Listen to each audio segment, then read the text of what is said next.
Good morning everyone. Hope so आप सभी लोग अच्छे होंगे, स्वस्थ होंगे। क्वेश्चन नंबर 42 से हम लोग कंटिन्यू करेंगे। देखिए, आपको याद होगा कि हम लोग प्रोडक्शन फंक्शन के ऑब्जेक्टिव का डिस्कशन कर रहे थे और मैंने आपको कहा था कि मैक्सिमम पॉसिबल आंसर जो क्वेश्चन है वो हम आपसे डिस्कशन कर ले रहे हैं, मतलब जितना हो सकता है। तो हमको नहीं लगता है कि कोई क्वेश्चन अब छूटना चाहिए, क्योंकि मैक्सिमम क्वेश्चन आपके साथ डिस्कशन करेंगे, लगभग 100 क्वेश्चन के आसपास, या यूं कह लीजिए 100 से अबव क्वेश्चन का डिस्कशन आपके साथ करेंगे। देखिए, क्वेश्चन नंबर 42 पर आइए। हमने क्वेश्चन को जूम कर दिया है। क्वेश्चन नंबर 42 में क्या कहता है? फाइंड द आउट वन, मतलब इसमें से आउट कौन है, भिन्न कौन है, डिफरेंट कौन है, अलग कौन है। देखिए, capital is a man made. क्या ये सही है? हाँ, कह सकते हैं, बिल्कुल। All capital is a wealth, ये बात भी सही है। Capital is durable. डी में कहता है मोबिलाइजेशन ऑफ सेविंग। अच्छा, आप एक चीज सोचो, ऑप्शन ए में कैपिटल के बारे में बात कर रहा है, ऑप्शन बी में भी कैपिटल के बारे में बात कर रहा है, ऑप्शन सी में भी कैपिटल के बारे में बात कर रहा है, लेकिन ऑप्शन डी में सेविंग के मोबिलाइजेशन की बात कर रहा है, यानी सेविंग के मूवमेंट की बात कर रहा है। हम सेविंग को कैसे मूव करा सकते हैं। तो आपको नहीं लग रहा है कि option A, option B, option C में कैपिटल के बारे में बात हो रहा है और डी में सेविंग के बारे में बात हो रहा है, यानी ये आउट है, अलग है, भिन्न है, डिफरेंट है। बिल्कुल, ये अलग है अपने आप में। तो ये हो गया हमारा आउट वन, आउट है। चलिए नेक्स्ट क्वेश्चन पे आते हैं।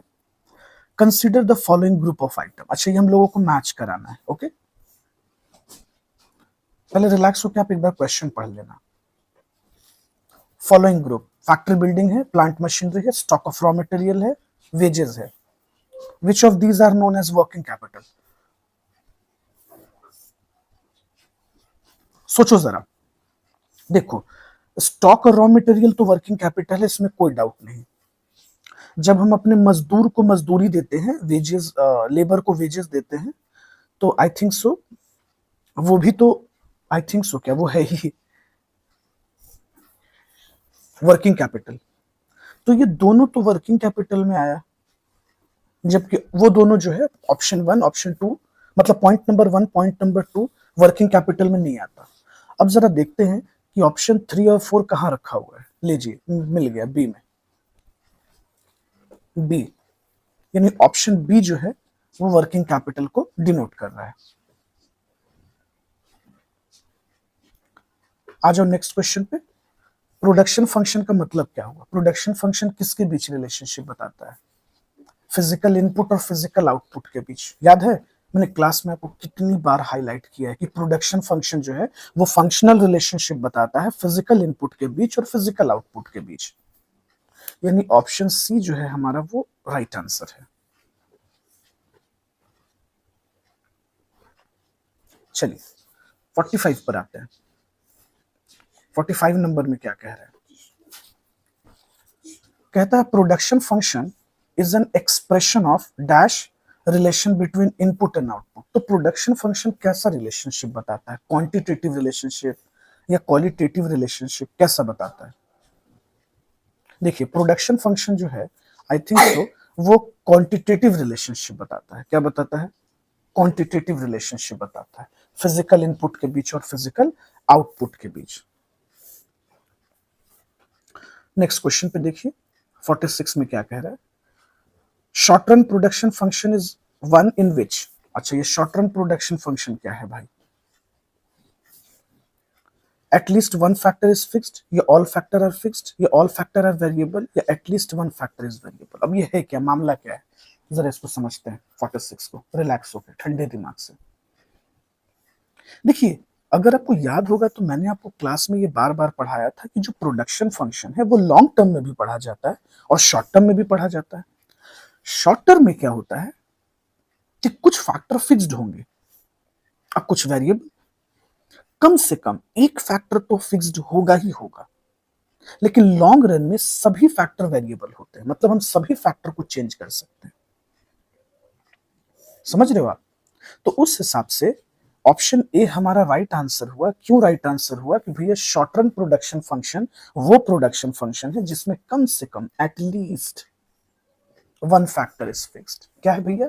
At least one factor is fixed, कम से कम एक फैक्टर क्या है हमारा, तो फिक्स्ड है।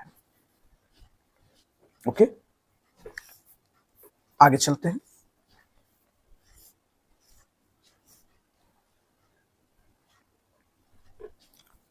क्वेश्चन नंबर 47 पे आइए। देखिए 47 में क्या कह रहे हैं, technically efficient combination of input of, देखिए क्या कह रहा है, technically efficient combination of input of those which ए में मिनिमम वेस्टेज, बी में मैक्सिमाइजेस प्रॉफिट, सी में मिनिमाइजेस कॉस्ट, डी में मैक्सिमाइजेस रेवेन्यू। तो कह रहा है कि भैया टेक्निकली इफिशिएंट कॉम्बिनेशन क्या है, मतलब बेहतर कॉम्बिनेशन किसको माना गया है, और जो इफिशिएंट कॉम्बिनेशन होगा उसका क्या फायदा मिलेगा आपको। जाहिर सी बात है ना यार, अगर आप इनपुट को बेहतर तरीके से कंबाइन करोगे तो आपका कॉस्ट क्या हो जाएगा, आपका कॉस्ट कम हो जाएगा। मिनिमाइजेस कॉस्ट, कॉस्ट क्या हो जाता है, मिनिमाइज हो जाता है, कॉस्ट डिक्रीज हो जाता है। चलिए अब आते हैं क्वेश्चन नंबर 48 पर। 48 में आइए, in short period there is no change in, short period में किस चीज में चेंज नहीं आता है, जाहिर सी बात है फिक्स्ड फैक्टर में। फिक्स्ड फैक्टर तो भैया फिक्स्ड है ना, वो थोड़ी ना बदलेगा, वेरिएबल फैक्टर ना बदलता है, फिक्स्ड फैक्टर तो हमेशा सेम ही रहेगा, उसमें कोई परिवर्तन नहीं आने जा रहा है, उसमें कोई चेंज नहीं आने जा रहा है, it remain same, it remain fixed, वो फिक्स्ड ही रहेगा। ओके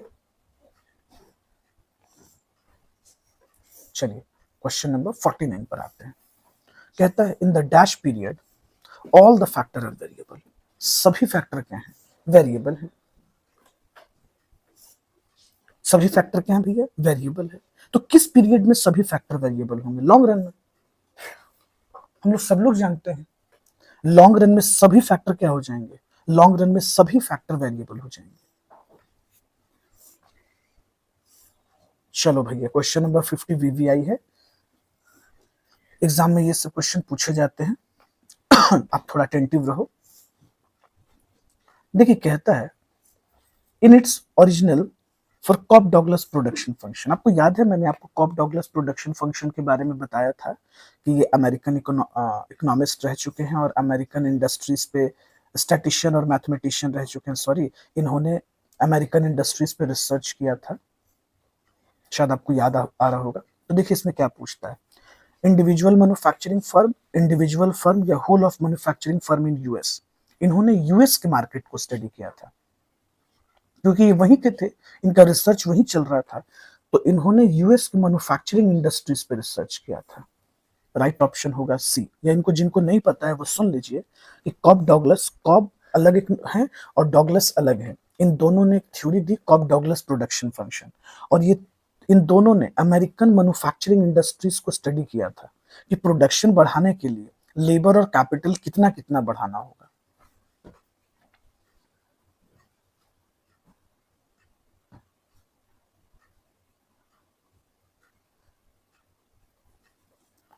चलो क्वेश्चन 51 पे आ जाओ। कहता है Cobb Douglas production function revealed that the increase in manufacturing production was contributed by, पहले आप एक बार खुद से पूरा सवाल पढ़ लो, देखो क्या कह रहा है। जब हम कैपिटल और लेबर को इंक्रीज करते हैं प्रोडक्शन को बढ़ाने के लिए, तो कौन कितना कंट्रीब्यूट करता है, जल्दी से देखो शायद आपको याद आ जाए। आपको याद आ रहा है मैंने पढ़ाया था आपको कि लेबर का कंट्रीब्यूशन ज्यादा होता है, कैपिटल का कंट्रीब्यूशन कम होता है।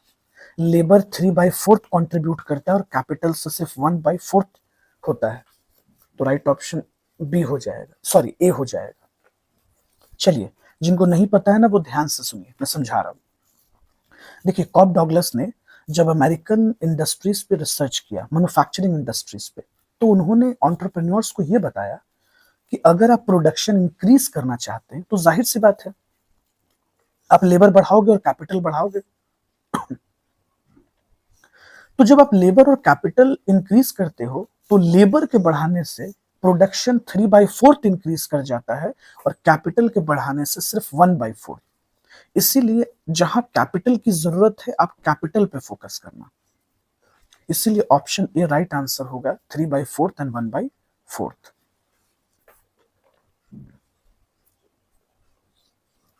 चलिए 52 पर आइए। Cobb Douglas production function is a linear, homogeneous, constant return to scale, ये ऑल ऑफ द अबव। जल्दी से याद करो, मैंने आपको क्या पढ़ाया था। लीनियर भी होता है, होमोजेनस भी होता है, कांस्टेंट भी होता है, डिपेंड करता है सिचुएशन पर। इसीलिए राइट आंसर होगा ऑल ऑफ द अबव, क्योंकि ये लीनियर भी हो सकता है, होमोजेनस भी हो सकता है, कांस्टेंट भी हो सकता है। चलिए, Cobb Douglas production function exhibits dash return to scale, ये कैसा रिटर्न टू स्केल दिखाता है या दर्शाता है? इंक्रीजिंग, डिमिनिशिंग, कांस्टेंट या नेगेटिव? जल्दी सोचो। Cobb Douglas production function increasing, diminishing, negative क्या दिखाता है? याद आया आपको? चलो, नहीं आया तो मैं बता देता हूं, कांस्टेंट।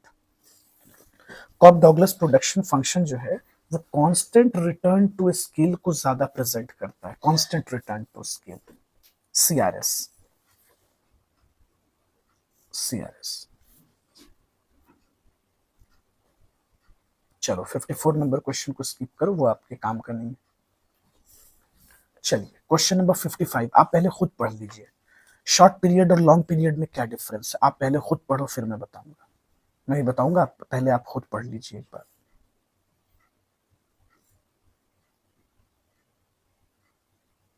देखिए आपको एक बेहतर डिफरेंस क्या दिखेगा, the main difference between short period and long period.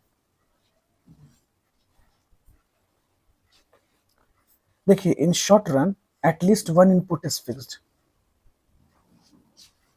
और जबकि लॉन्ग रन में क्या होता है, लॉन्ग रन में सभी फैक्टर वेरिएबल होते हैं।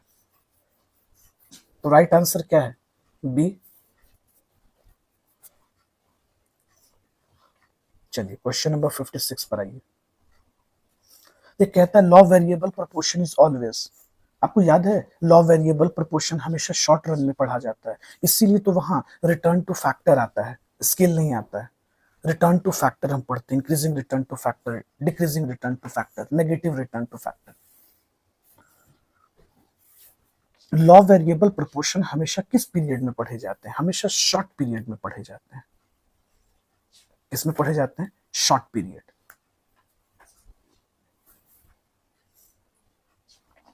चलिए नेक्स्ट क्वेश्चन पे आते हैं, क्वेश्चन नंबर 57। देखिए क्वेश्चन नंबर 57 में क्या कह रहा है। क्वेश्चन 57 में कह रहा है all but one are the assumption of law variable proportion. All but one are the assumption of law variable proportion. Which one is not?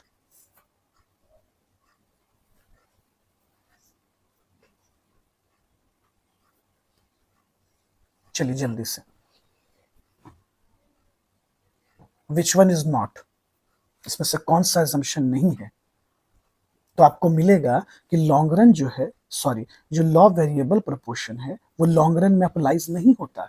बाकी तो मैंने सब कुछ आपको पढ़ाया था, मैंने आपको पढ़ाया था कि लॉ वेरिएबल प्रोपोर्शन में एक फैक्टर फिक्स्ड होगा, बाकी फैक्टर वेरिएबल होंगे। फिर मैंने आपको पढ़ाया था all input of variable factor are homogeneous, technology remain constant होगा। हाँ, ये भले नहीं पढ़ाया कि लॉ वेरिएबल प्रोपोर्शन जो है लॉन्ग रन में अप्लाई होता है। लॉ वेरिएबल प्रोपोर्शन भैया शॉर्ट रन में एप्लीकेबल होता है, लॉन्ग रन में एप्लीकेबल नहीं होता है, समझे?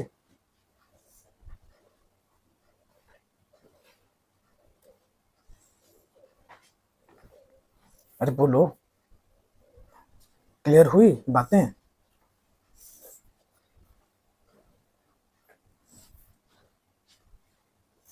चलिए तो यहां तक आज रखते हैं, या हमारा कुछ पार्ट छूट गया था क्या प्रीवियस वाला? रुको उसको देख ही लेते हैं शायद। हाँ, आ जाओ, इसमें से कुछ कुछ इंपॉर्टेंट क्वेश्चंस करा लेते हैं। ऐसे बहुत इसमें हर क्वेश्चन इंपॉर्टेंट नहीं है, लेकिन जो है उसको करवा लेते हैं। हाँ क्वेश्चन नंबर 35 वीवीआई है दोस्त, ये बहुत बार एग्जाम में पूछे हुए हैं। क्वेश्चन नंबर 35, सब लोग ध्यान से देखिएगा। क्वेश्चन नंबर 35 देखिए, कहता है according to dash innovation introduce by an entrepreneur give a rise to profit. Actually जानते हैं, एक इनोवेटिव थ्योरी है जिसको सम पीटर ने दिया, और इन्होंने बताया कि जो प्रोड्यूसर्स होते हैं, जो एंटरप्रेन्योर्स होते हैं, वो सिर्फ एक ही चीज के लिए काम करते हैं। उनको बेसिक रिवॉर्ड क्या चाहिए? मुनाफा, प्रॉफिट। तो प्रॉफिट जो है वो बेसिक इनोवेशन है, समझे? Basic innovation. तो राइट आंसर क्या हो जाएगा हमारा? जोसेफ ए सम्पेटर। ओके, तो एग्जाम एग्जाम में पूरा लाइन नाम नहीं रहता उनका, सम्पेटर रहता है। तो आप इनोवेटिव थ्योरी जब भी रहेगा ना, तो आप सम्पेटर पे टिक कीजिएगा।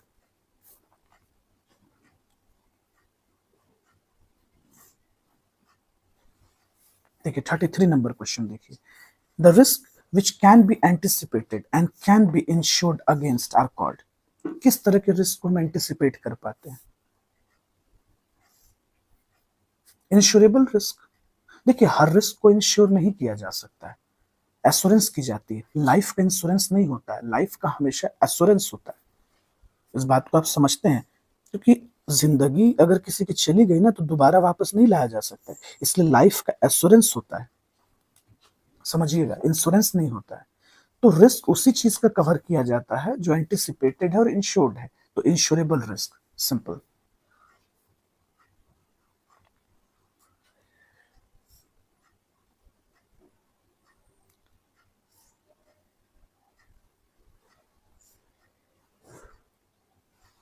लेबर, देखिए लेबर कैसे फैक्टर है?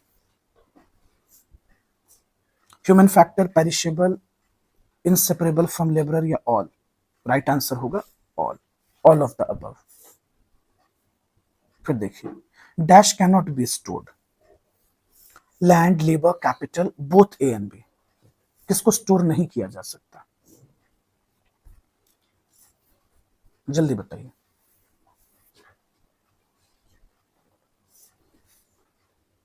39 का बी होगा ना, labour. Labour can not B store. अब याद करो आप, मैंने आपको पढ़ा रखा था क्लास में, जैसे जैसे एज जाता है, इंसान बूढ़ा होता है, लेबर बूढ़े होते हैं, उनकी वर्किंग कैपेसिटी धीरे धीरे क्या हो जाती है? खत्म हो जाती है, पुरानी हो जाती है। अब जैसे जैसे एज आपका आएगा, आप उतना काम नहीं कर पाएंगे, आपकी एफिशिएंसी घट जाएगी।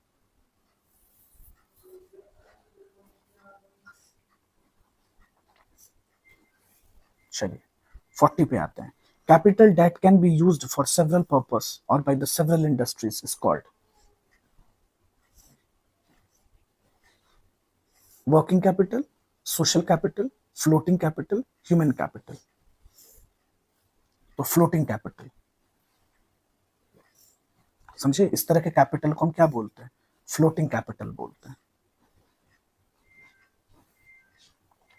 चलिए, addition to the stock of capital goods in a country mean capital reduction, investment, capital formation, या फिर बोथ? चलिए 41 पे आइए, क्या होना चाहिए? हमें लगता है यार कि addition to the stock of capital, अगर हम इन्वेस्टमेंट करते हैं तो उससे भी तो इंक्रीज होता ही है हमारा कैपिटल, और कैपिटल फॉर्मेशन से भी कैपिटल बढ़ता है। तो राइट आंसर तो डी होना चाहिए।